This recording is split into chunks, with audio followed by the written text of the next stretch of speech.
Bridge of Spies is directed by Steven Spielberg and stars Tom Hanks and is about a lawyer in the middle of the Cold War who agrees to represent someone who was caught in America as a Soviet spy. So obviously at that time he becomes a very unpopular person because everyone hated the Soviets during the Cold War, and he becomes even more unpopular when he agrees to help negotiate between said countries about the exchange of a prisoner of war because he doesn't really have a political status. He's just a lawyer, but the CIA feels that he's good at talking, so they hire him to do this incredibly difficult and actually dangerous job, and this is a true story, and I love this movie. Now, I went into Bridge of Spies just hoping, because, you don't always quite know what you're gonna get with Spielberg. More than likely, it will always be a well-directed movie. But there's two different types of well-directed Spielberg historical movies anyway. There's the Saving Private Ryan, the visceral entertainment that you actually could watch again, and then there's the Lincoln, the well-directed, very well-acted movie that is a great movie, but are you really gonna pop in Lincoln with your friends?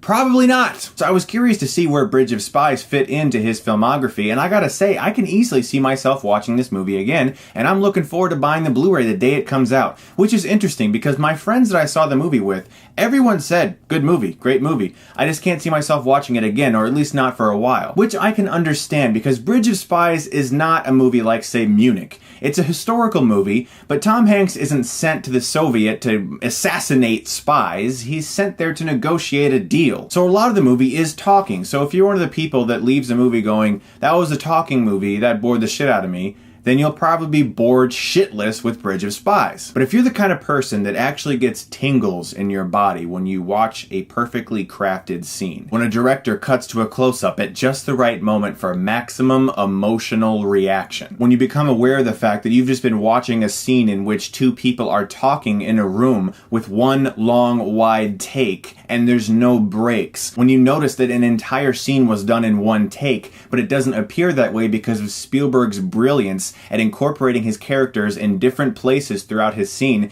to simulate wide shots, to simulate mid shots, to simulate close-ups, and to simulate cuts that aren't actually happening. If this masterful, old Hollywood style of filmmaking is your jam, if that's what gets you going, then you're gonna love Bridge of Spies just like I did, because I cannot wait to rewatch this movie and examine the way Spielberg crafted it, because it is one of the best directed movies of the year, and it's so easy to say that because he's Spielberg and we know what to expect. Even his bad movies are well directed. They all look amazing, and so you know to expect these things going in to a Spielberg movie, and so it's so easy to be like, oh, it's Spielberg, it's well directed. But I'm not that person. I'm not going to take that for granted, because it'd be so easy for Spielberg to just be like, I'm checking out.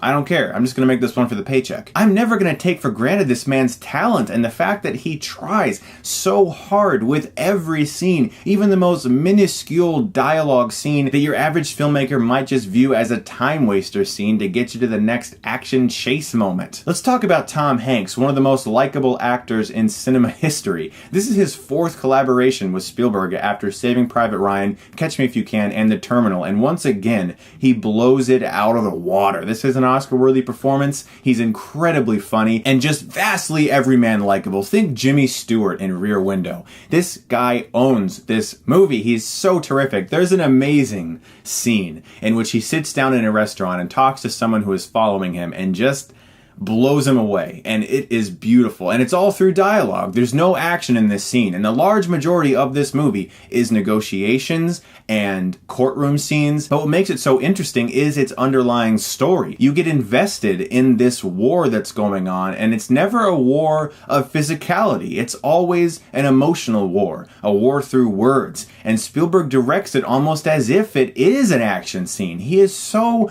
great behind the camera in this movie. Another performance in this film that really impressed me was the Soviet spy. I believe his name is Mark Rylance. He was magnificent in this film, and I gotta nominate him for Best Supporting Actor if I was part of the Academy. He really did a fantastic job. Really, all the performances are amazing. If I were to pick a negative with this movie, it would be that certain aspects of its second act can get a little weighed down in the American prisoner story. I didn't find that nearly as interesting, and it was definitely there to make you care a little bit more, save for one incredible plane scene, which I won't spoil what it is, but it's one of the best of those types of scenes I have ever laid eyes on. Guys, Bridge of Spies is not one of Spielberg's greatest movies. You're not going to want to pop this in every other day. There's no action scenes. There's nothing of a thrilling nature in regards to a visceral experience like Munich or Saving Private Ryan or Schindler's List. It's not fun like Jurassic Park, but what Bridge of Spies is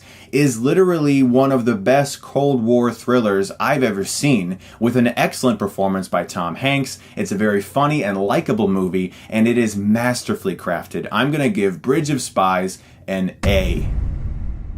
But if you don't like those talking movies, then you probably won't enjoy this film. Guys, my Steven Spielberg series has now ended. I recently reviewed 3 of his other films, Duel, Minority Report, and Hook. Those are all on my channel right now if you'd like to check those out. Thank you so much for watching, guys, and if you like this, you can click right here and get Stuckmanized.